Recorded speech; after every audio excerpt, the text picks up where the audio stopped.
All right, today I just wanted to talk about today I just want to talk about consciousness.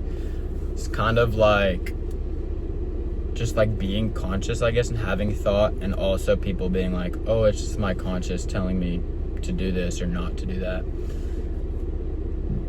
I think I'm gonna start with the easy one, just like telling you to do or not to do something. And I was watching this video about it, and it was called like the one battle you'll never win, I think, or you will never win. I don't think there's an apostrophe, but it was basically like the difference between like consciousness and like the good and bad, like in your head, and the conflict of good and bad. Because I think they were talking about, I forgot the word for it, but it's when two things just like cancel each other out and nothing becomes of it, and it's like a stalemate, nothing comes out of it. And then the difference between like your conscious telling you to do or not to do something because it's good or bad. And it was kind of like how defining good people are good because they don't do those bad actions even though they have those bad thoughts, and bad people are bad because they do those bad actions even though they have those good thoughts. Like, you know it's a bad action and they still choose it. And that's what kind of differentiates between good and bad people.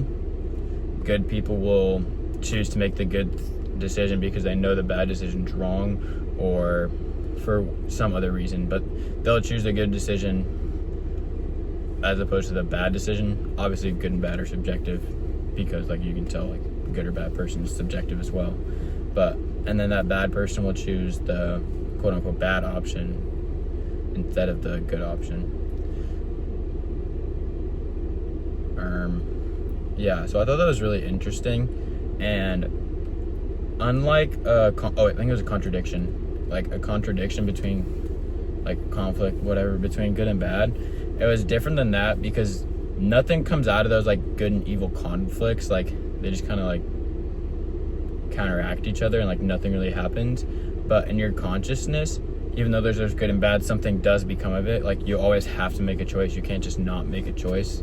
Regardless what you do, it's either leaning good, leaning bad, leaning whatever. It's always going to be leaning one way or another. You can't just like have it counteract each other. Like, there's no like real middle choice. There's always going to be a leaning, even though you don't have to like, it's not like a this or this. There's like steps in between, but you're always going to be like, if this is the middle, like this is nothing, good, bad, it's always going to be like on one side of it. It's going to lean one way, even how close it is to the middle. I thought that was really interesting. And just thinking about how humans are different than just like those great like theatrical themes. It's because there's a lot of like references to like good and bad, but if the bad didn't exist, I think there's one, it was about the knight and a dragon. Like, obviously the dragon like portrayed as evil, but if there's no evil, then the knight can't be good because there's nothing like that. So I think that's kind of what it was saying with humans are like have the ability to be good and bad, and what makes them good and bad is what they choose between those two choices they're giving. Obviously not exactly two, there's obviously millions, but those two choices basically, like between good and bad, whoever makes the good decision is the good person, whoever makes the bad decision is the bad person. And it's like a repetitive cycle, like that's what you will do. And I thought that was really interesting because it's kind of like good and evil is always portrayed as a battle, but there's no winning, there's just like an action and something that takes place. And yeah, that was really interesting to me. And I think consciousness is really interesting. I was watching 2 videos about it. There was a Terence McKenna interview I was watching. I think it was his second to last, but his last one in the field. And then another one about like plant consciousness. It was really weird. Well, not weird, it was just like interesting to think about. But it's like how the indigenous people really like saw plants and nature as not like people, obviously, but they kind of characterize it the same as people. Like they saw that the plants and like animals were people in their own right to an extent.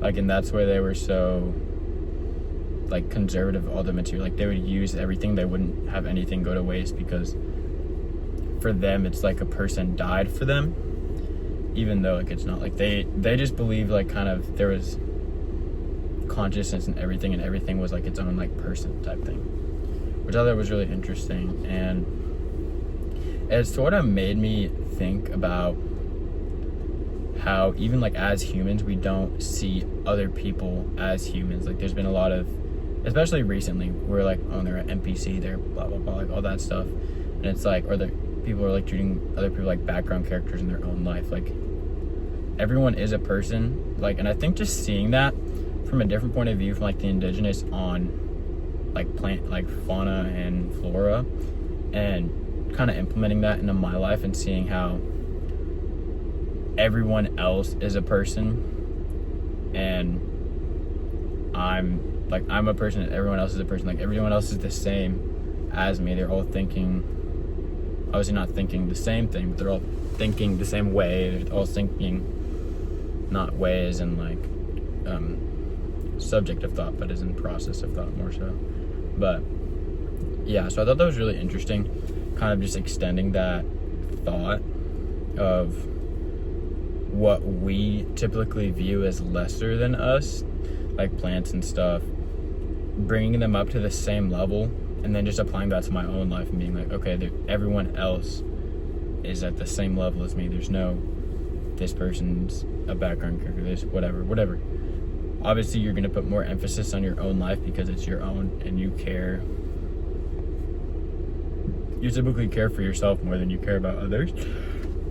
Apologize. But that was really interesting. And there was also kind of like a conflicting view on empathy. And some people view like empathy as like a vice, like because you're stuck to feeling for other people and trying to feel what other people feel in situations, and it distracts you from like yourself, I guess. I really don't understand the argument there, but yeah. And then other people saying it's like a basic human trait that shows like there's like good or whatever, which I thought was interesting. I like how they kind of portrayed that. There's another, it was in the Terrence, I don't like this light being on. It was in the Terrence McKenna video. He was really into using plants and stuff as a way to like think deeper or think differently, because obviously there's like certain drugs that are banned or controlled substances really, and a lot of those, like the ones that are illegal everywhere, or like in like the United States specifically, I guess, like everywhere else has their own rules, but specifically specifically in the United States, it's like mind altering ones that like make you think out of the normal and like completely switch your thought processes, rather than like nicotine is legal. It just kind of, it's a stimulant. It's not like a hallucinogen. And then weed isn't like a hallucinogen. It's just kind of, it's a stimulant. It's it kind of like numbs. And yeah, obviously there's some different effects and experience stuff differently, but all like the drugs that are legal don't like change your thought process really. They just like change how your thought process is, and like change your actual thought process. It just alters what's already there. But then those ones that are banned typically alter your thought process to something different, rather than just altering it to stay the same. I don't really know how much sense, I can't think of other words to say for it, but the ones that are legal don't alter it in like complete ways, and the ones that are illegal alter it in like complete ways that bring different trains of thoughts rather than altered trains of thoughts. Use my hands a lot. But I thought that was really interesting, and he was really big on, I forgot the name of the drug he was on, or that he took. It was like in the Amazon, I don't know what it is, I'm not gonna make up something, but he would do that. And one of the things he like came up with, or not came up with, but just kind of realized, I guess, was how like time is always speeding up, and what happens in 1,000 years now, like all the events, is the same as what happened in a million years, like 20 billion years ago. 20 billion years ago, like nothing would happen for a million years, whereas today, like the same amount of stuff that would happen in that million years will happen for us in like 2 weeks or something. And that was really interesting because one of the main things that I kind of like, the scientific theories that I like coincide with, I'm saying like a lot, I realize that, but it's because I'm not confident on the subject. Anyways, one of the things that I kind of believe in is how your thoughts, or like new thoughts, create time in your mind. Like as your life goes on, there's always like it's kind of like that, like that type of thing where you're not forming a lot of new thoughts like immediately, but then once you kind of like start thinking whatever, you're forming a lot of thoughts and all that. And then there's infantile amnesia. Not too sure how all that works, but like you don't remember like a lot from like as soon as you're born. Anyways, and then you start learning a lot more, and looking back, your days feel longer than they would like when you're 50. Because when you're 50, you're in a routine, like wake up, shower, get dressed, eat, go to work, like, and that's an hour out of your day. But there's no new memories forming in that hour of your day, so it's just that hour is just gone. So then you only have 23 hours left in your day as opposed to 24. So that means your time is effectively shorter, since you have less time for new memories, since those old memories just kind of get glossed over because they don't need to be remembered because they're just the same as all the other ones. So when you're forming new memories or new like activities that you're doing, your days are gonna feel longer than if you get stuck into a routine. Not saying routine is bad, but that's kind of how I see it. And so it kind of just extends that into the world instead of internally. And it's like time is accelerating. It's like on a exponential graph, just kind of showing how like, because like you'll read a history book, obviously it's not as well recorded or anything, but you read history books and there'll be like hundreds of years between events, or like tens of years, or just years between them. But now like in our world, it feels like there's something happening every week. Like there's more happening than there ever was back then. And that could also be part because we're able to record it more, so we see it more. But it's kind of the same thought process going into it, because now that there's like AI and stuff, never wanted to talk about that, but there's AI, so stuff is happening faster. Like your searches are going to be faster, finding data is going to be faster, sifting through data is going to be faster. All this stuff is faster, so you're able to get more. So there's more in, so then time is speeding up because there's more things. Like it feels like there's more in a period than there was, and that's how it is. Like if nothing's happening or nothing new is happening, there's no new memories, so time is like slow.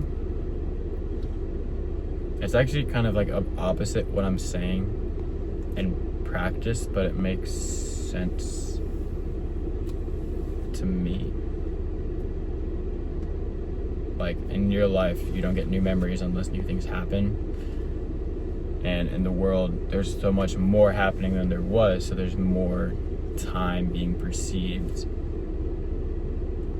I don't think speed is a good way to kind of correlate those things, but yeah, I understand both of what I'm saying, even though they kind of contradict, with more memories leading to more time. But no, more memories is more time, and then less memories is less time.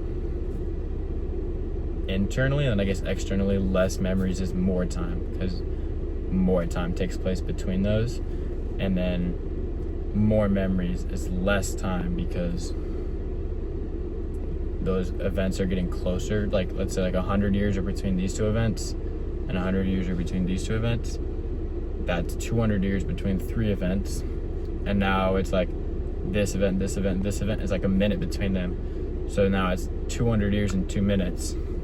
So that's effectively why he said time is speeding up, which is really interesting to me because I had never really thought about that. I always been like reading textbooks and I'm like, dang, they're gonna have so much more to write about, like there's more stuff happening now, but I had never really thought about how that kind of interacts with how memories are formed in your head, and I thought that was really interesting.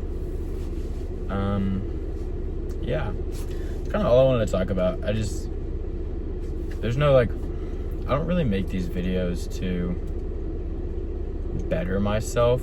I think they do help in a way though, but I mainly make them in an effort to remember things in my day-to-day life, because obviously I can look back on these and be like, oh, that's a cool thing I want to look back on, or that's a cool thing I want to think about more, or something like that. And yeah, I look kind of chopped today. Oh, I just played tennis, but dang. Anyways, yeah, I think it's just a short video today, just consciousness and passage of time. Yeah, I just wanted to talk so I remember those things more, because I've said this time and time again, but verbalizing things helps me remember them, or writing them down helps me remember them. So yeah, really, really good.